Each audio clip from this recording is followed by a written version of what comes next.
어떤 일을 시작할 때에 첫 번째 사건 또 첫 번째 역사 이것이 중대한 의미를 가져오는 경우가 종종 있습니다. 가령 요한복음 2장에 보면은 예수께서 이 땅에 공생애를 시작하실 때에 첫 번째 표적이 나타나요. 물을 변화시켜서 포도주를 만든 사건은 예수께서 이 땅에 행하신 첫 번째 표적이 되고, 그 표적을 통해서 예수가 이 땅에 오신 이유와 목적을 설명해 주고 있고, 더 나아가서 기독교가 어떠한 종교인가 이것을 첫 번째 이 표적을 통해서 나타나고 있는 것을 보게 됩니다. 자, 오늘 이 본문의 말씀도 예수가 승천하신 뒤에 이제 세워진 교회가 첫 번째 표적을 우리에게 보여주는 사건이 사도행전 3장에 나오는 이 사건이 됩니다. 이 사건을 통하여 교회가 어떠한 곳인가를 우리에게 알려주고 있고, 또 이 표적을 통하여 교회가 행해야 될 것이 무엇인가 이것을 우리에게 나타내주는 그런 사건이 될 수 있다라고 봅니다. 오늘 이 시간에 첫 번째 교회가 처음으로 나타난 이 표적, 이 이적을 통하여 하나님께서 저와 여러분이 이제 2024년도를 시작하면서 예수로 충만한 그런 교회가 되기 위해서 우리가 한 해를 시작했는데, 이러한 교회와 맞닿아 있는 그러한 표적의 실체가 오늘 사도행전 3장에 나오는 그런 표적이다라고 볼 수가 있습니다. 함께 이 말씀을 통해서 이 안에 이러한 길을, 이러한 역사를 나타내는 그러한 교회와 성도가 되기를 축원합니다. 자, 오늘 이 말씀에 보면은 이 표적은 날 때부터 걷지 못하던 자에게 임한 표적이었어요. 자, 그 사람을 2절에 이래 설명합니다. 나면서 못 걷게 된 이라고 했습니다. 태어날 때부터 불구자로 태어났다라고 봐요. 그러니까 인생의 시작이 불구자로 걷지 못하는 자로 시작된 그러한 인생을 봅니다. 사도행전 4장 22절에 보면 이 표적으로 병 나은 사람은 40여 세나 되었더라라고 했어요. 그러니까 지금 그는 나면서부터 40세가 될 때까지 자기의 힘을 가지고 일어서지 못하고 자기의 힘을 가지고 걸어보지 못했던 그런 인생을 보여줍니다. 자, 또 2절에 보면은 나면서 못 걷게 된 이를 사람들이 메고 왔다라고 했습니다. 다른 사람의 어깨에 의하여 메어 운반되어 왔어요. 자기 힘으로 걸을 수 없으니까 사람들이 그 사람을 메어 왔습니다. 그리고 그를 메어온 사람들이 이 사람을 성전 미문에 두었다라고 했습니다. 자, 그곳에 둔 이유가 있는데, 거기 앉아서 성전을 출입하는 사람들에게 구걸하기 위하여 그곳에 사람들이 메어다 놓은 것이에요. 자, 그는 예루살렘 성전에 예배하러 가는 사람들에게 구걸하기 위하여 성전 미문에 나온 사람입니다. 그는 성전에 예배하러 올라오는 사람들에게 구걸하기 위하여 성전 문 앞으로 운반된 자예요. 전적으로 남의 힘에 의하여 사는 자입니다. 남의 힘에 의지하여 성전 미문으로 운반되고, 남의 도움을 의지하여 구걸하는 삶을 살아가며, 또 남의 힘에 의지하여 자기 집으로 운반되어 가는 자가 이 사람이에요. 말하자면 자립하지 못하는 그런 사람입니다. 자신이 태어날 때부터 불구로 태어난 이유 때문에 남에게 붙어 살아가야 되는 희생하는 삶이 저의 삶이었어요. 참 부끄러운 삶이고 또 안타까운 삶이고 정말 괴롭고 그 다음에 아픈 삶이었다라고 볼 수가 있죠. 또 이 사람을 보면 2절에 이는 성전에 들어가는 사람들에게 구걸하기 위하여 날마다 미문이라는 성전 문에 두는 자라고 했어요. 자, 그가 성전 입구까지 오는 이유는 구걸하기 위해서입니다. 수많은 사람들이 예배 시간에 맞추어서 성전 안으로 들어갑니다. 수많은 사람들의 마음이 또 수많은 사람들의 몸이 성전 안을 향하고 있어요.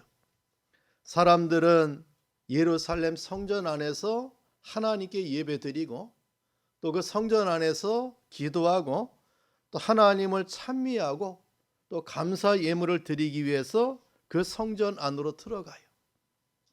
사람들은 성전 안에서 하나님의 영광을 찬미하고 그 은혜를 나누는 그 시간에 이 사람은 성전 밖에 앉아 있었다. 몸도 성전을 등지고 앉아 있고 그의 마음도 성전을 등지고 앉아 있는 이 사람을 보게 됩니다.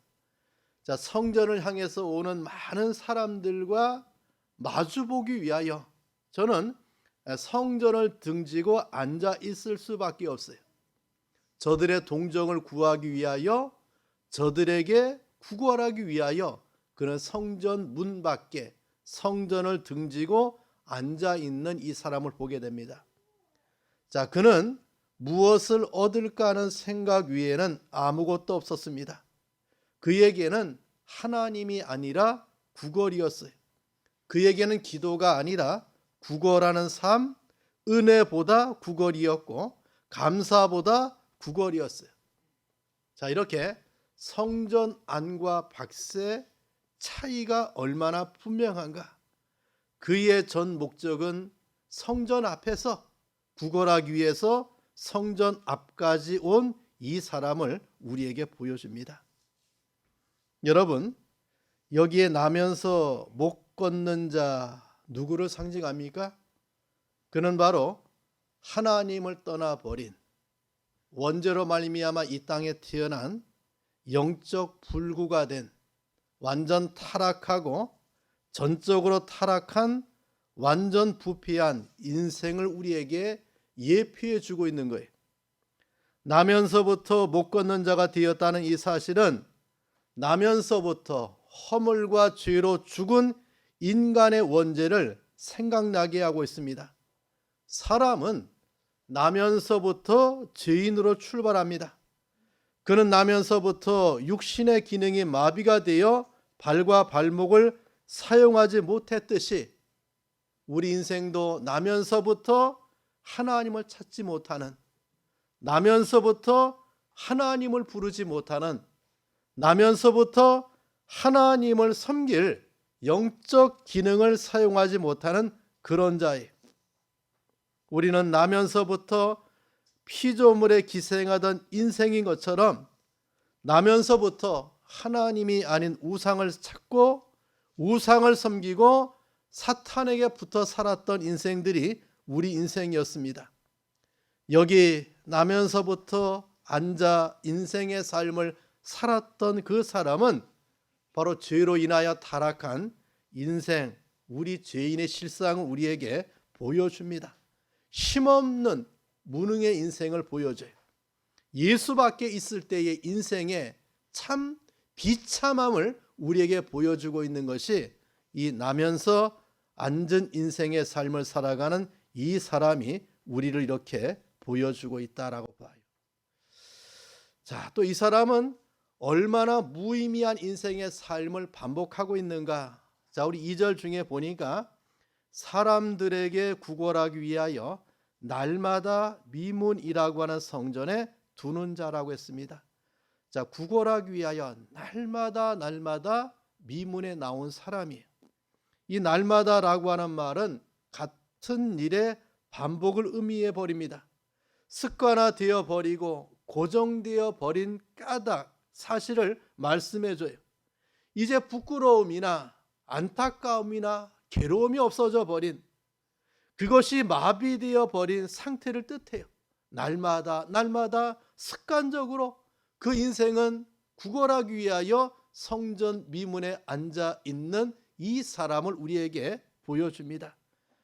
그것이 그 사람의 일과입니다. 인생의 전부인 것처럼 여겨져 버려요. 나면서부터 죽을 때까지 이렇게 반신불수로 태어나서 그러한 삶을 반복할 수밖에 없는 죄로 인하여 사로잡혀 버린 인생의 삶의 고단함, 인생의 삶의 반복을 우리에게 보여줍니다. 아무것도 생산적인 것을 하지 못하는, 정말 구걸하기 위해서 날마다 그곳에 앉아 있어야 되는 이 사람의 인생의 무의미를 반복하는 삶을 우리에게 보여줍니다. 자, 그러한 자가 만난 예수 그리스도를 우리에게 보여줍니다. 자, 이 나면서 걷지 못한 자가 성전 미문 앞에 구걸하기 위해서 왔을 때에 베드로와 요한이 성전에 들어가기 위해서 왔습니다. 자, 이 사람이 이러한 베드로와 요한을 보았다라고 했습니다. 3절에 보면은 그가 베드로와 요한이 성전에 들어가려 함을 보고 구걸하거늘 이라고 했어요. 또 5절에도 보면은 그가 그들에게서 무엇을 얻을까 하여 바라보거늘 이라고 했습니다. 자, 이 사람은 베드로와 요한을 보았습니다. 구걸하기 위하여 베드로와 요한을 바라보고 구걸했어요. 그렇다면은 이 베드로와 요한은 어떤 사람입니까? 이 사람 베드로 요한은 첫 번째는 기도하는 사람이에요. 자, 우리 본문 1절에 보니까 제9시 기도 시간에 베드로와 요한이 성전에 올라갈세라고 했습니다. 저들은 제9시 기도 시간을 가진 자입니다. 당시 유대인들은 하루 3번씩 기도했어요. 아침, 점심, 저녁의 때에 일정한 시간을 따라 기도했습니다. 이것이 유대인들의 거룩한 풍습이에요. 아침 기도 시간 제3시 9시에, 낮 기도 시간 제6시 12시에, 그리고 저녁 기도 시간인 제9시 오후 3시에 기도했어요. 이들은 기도하는 사람이에요. 제9시 기도 시간에 기도하기 위해서 성전에 올라갔다. 그 말은 아침에도 기도하고 점심때도 기도하고 저녁 기도 시간에 맞추어서 하나님의 성전에서 기도하는 베드로와 요한을 보게 됩니다. 저들은 기도의 힘으로 한날 한날을 걸어가고 살아가는 자였어요. 자, 또 두 번째, 이 베드로와 요한은 어떤 사람입니까? 저들은 성전에 올라가는 자라고 성경이 말합니다. 이 말은 모든 저들의 인생의 삶이 성전 중심의 삶이었다, 이것을 우리에게 말씀해 줍니다. 성전에 올라가 기도하기 위해서 올라가고 성도들과 함께 주를 찬미하며 예배하기 위해서 올라가는 자였어요. 여러분, 우리도 엿새와 이레의 삶을 살죠. 왜 이 세상에서 엿새의 삶을 삽니까? 주일날 하나님을 예배하기 위하여. 우리에게 복된 날이 언제입니까? 하나님을 예배하기 위해서 지켜야 될 주일이 복된 날이에요. 그 주일을 거룩하게 하나님을 예배하기 위해서, 하나님의 교회에 올라가기 위해서 우리가 엿새라고 하는 이 세상의 인생의 삶을 살아가는 거예요. 자, 이 성전에 올라가고 있는 베드로 요한은 그러한 삶을 우리에게 보여줍니다. 하나님의 성전이 저들의 인생의 삶의 주제였고 하나님의 성전이 저들의 인생의 삶의 중심이었어요. 자, 세 번째는 이 베드로와 요한은 어떤 자인가? 바로 주는 자들이었습니다. 자, 6절에 이래 말합니다. 은과 금은 내게 없거니와 내게 있는 이것을 내게 주노니 나사렛 예수 그리스도의 이름으로 일어나 걸으라 라고 말씀합니다. 자, 베드로와 요한에게는 은이 없고 그 다음에 금이 없다고 했습니다. 나면서 걷지 못하는 자가 기대했던 돈이 없어요. 나면서 걷지 못하는 사람이 구걸하는 그 구걸의 제목, 은이 없고 금이 없었습니다. 베드로와 요한에게는 이 사람이 원하는 것, 이 사람이 요구하는 것, 이 사람이 달라고 구걸하는 은과 금은 없다고 했습니다. 자, 그런데 그보다 더 좋은 것, 더 귀한 것, 더 소중한 것이 있다고 했어요. 바로 내게 있는 이것이라고 했고 이것을 내게 주겠다라고 했어요. 은을 구하는 그 사람에게, 금을 요구하는 그 사람에게 내가 요구하는 것은 없지만 그보다 더 귀한 것, 그보다 더 좋은 것이 나에게 있고 내가 이것을 지금 너에게 주겠다라고 하는 베드로와 요한을 보게 됩니다. 그것이 바로 무엇입니까? 베드로와 요한에게 있는 것, 이것이 바로 나사렛 예수예요. 나사렛 예수예요. 이 사람에게 은이 아니고 금이 아니고 지금 저 사람에게 필요한 것은 무엇임을 말합니까? 바로 나사렛 예수임을 말하고 있는 베드로와 요한을 우리에게 보여줍니다. 저들은 예수 그리스도를 소유한 자예요. 정말 부유한 사람입니다. 저들은 은도 없고 금도 없고 가난한 자 같으나 실상은 부유한 자예요. 저들은 아무것도 없는 자 같으나 실상은 모든 것을 갖고 있는 자들이 베드로와 요한이었음을 우리에게 말씀해 줍니다. 저들은 모든 것의 모든 것이 되시는 예수 그리스도를 가지고 있는 사람이에요. 은이 아니라 금이 아니라 예수 그리스도를 가지고 있는 사람, 바로 그 사람이 베드로요 요한임을 말씀해 줍니다. 여러분, 우리가 2024년도 우리 교회가 받은 표어가 예수로 충만한 교회, 예수로 충만한 성도가 되길 바랍니다. 우리에게 은이 금이 필요한 것이 아니라 우리에게 정말 필요하고 충만한 것이 무엇이어야 되느냐? 예수임을 말을 해요. 베드로와 요한은 자신이 가지고 있는 예수 이름으로 놀라운 역사를 행하고 있는 것을 우리에게 보여줍니다.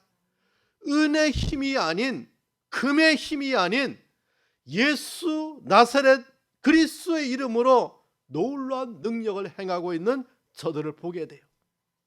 여러분, 이것이 은보다 금보다 더 귀한 것이 능력의 힘, 새 힘을 우리에게 보여줍니다. 어떤 힘인가? 자, 3장 6절 하반절에 보니까 나사렛 예수 그리스도의 이름으로 일어나 걸으라라고 했습니다. 나사렛 예수 그리스도의 이름으로 내가 나면서부터 40년 동안 걷지 못한 불구의 인생의 삶을 살고 기생하는 인생의 삶을 살고 한 번도 하나님의 성전에 들어가지 못한 내 인생의 삶을 청산하기 위하여 누구의 이름으로? 예수의 이름으로 명하는 베드로와 요한을 우리에게 보여줍니다. 또 16절에도 보니까 그 이름을 믿음으로 그 이름이 너희가 보고하는 이 사람을 성하게 하였나니 예수로 말미암아 난 믿음이 너희 모든 사람 앞에서 이같이 완전히 낫게 했다고 했어요. 또 4장 10절 하반절에 보니까 나사렛 예수 그리스도의 이름으로 이 사람이 건강하게 되어 너희 앞에 섰느니라고 했습니다. 여러분, 나면서 못 걷던 이 사람을 걷게 한 것이 뭡니까? 은입니까? 금입니까?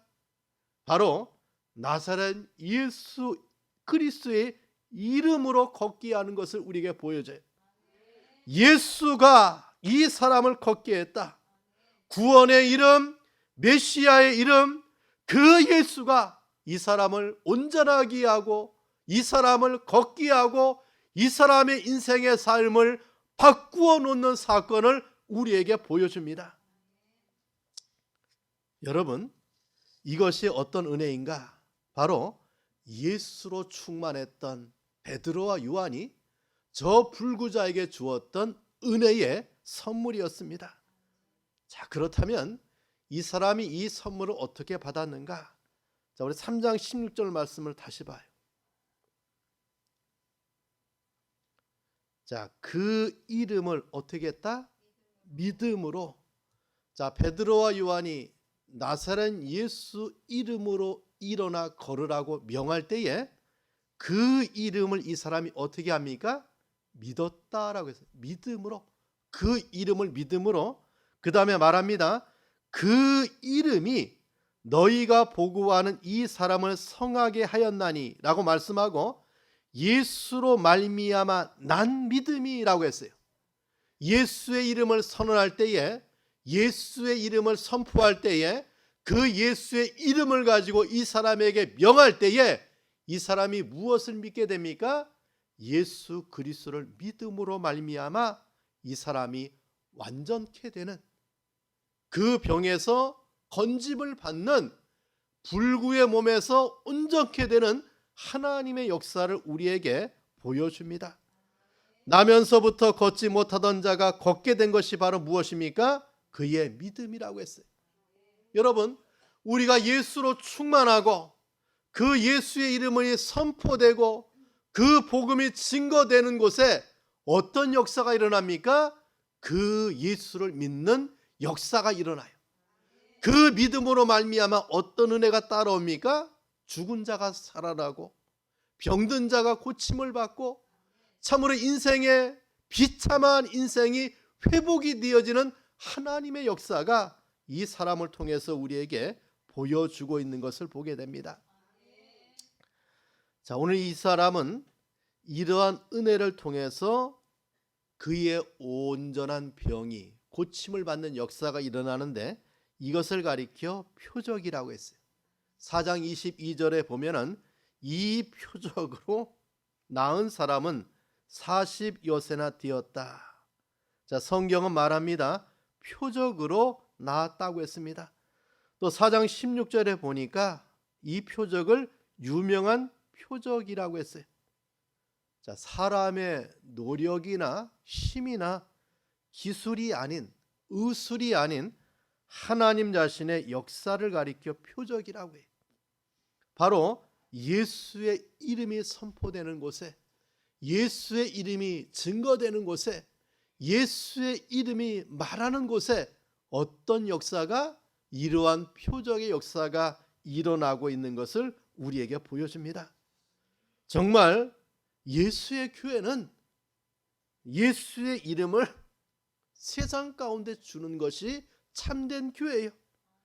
그 예수의 이름은 참된 양식이고 참된 음료고, 사람이 이 떡을 먹고 이 물을 마시게 되면 영생하는 것을 나누어 주는 교회, 이것이 바로 예수로 충만한 교회의 특징이라고 볼 수가 있죠.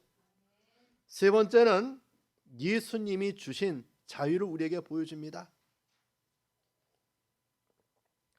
나면서 한 번도 걸어본 적이 없는 자에게 어떤 자유가 왔는가?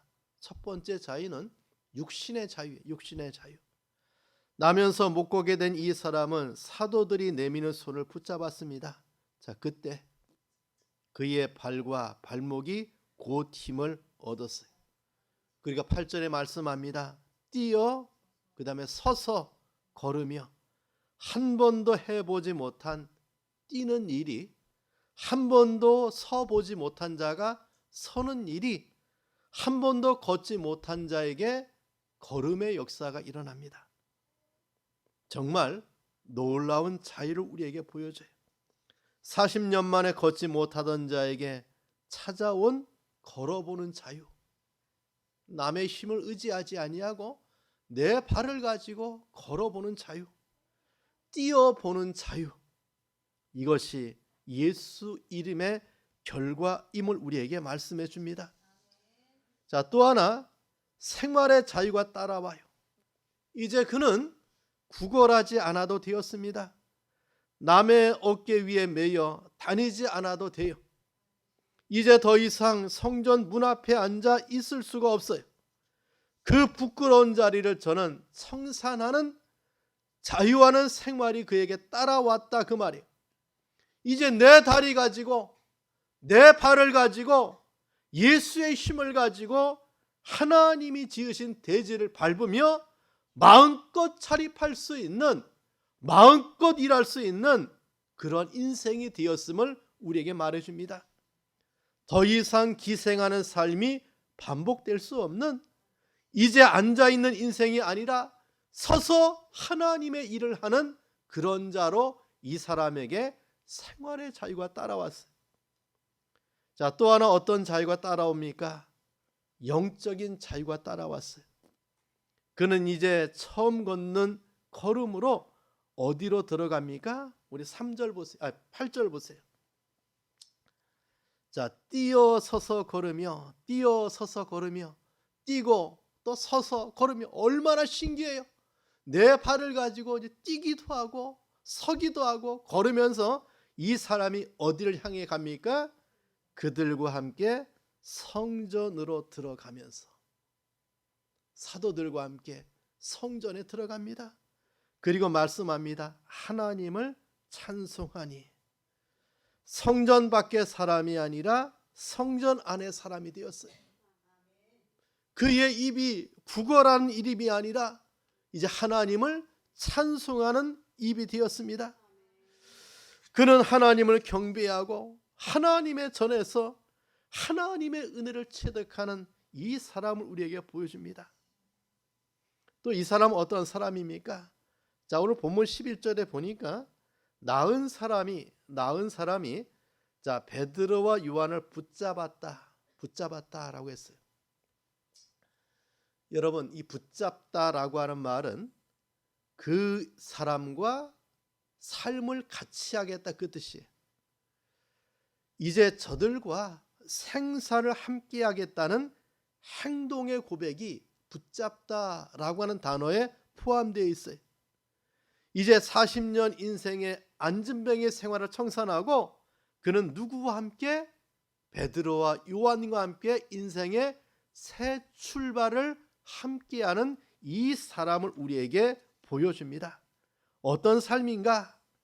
자, 12절부터 계속해서 말씀해 주고 있는 것이 이 사람이 예수 그리스도를 증거하는 삶을 살아요. 자, 한번 성경을 봅시다. 사도행전 4장 10절을 봐요.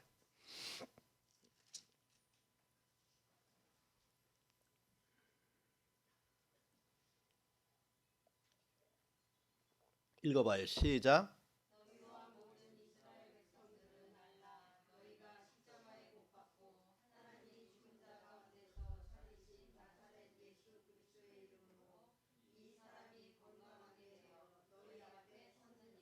자, 증인이 되어 있는 사람을 보게 되죠.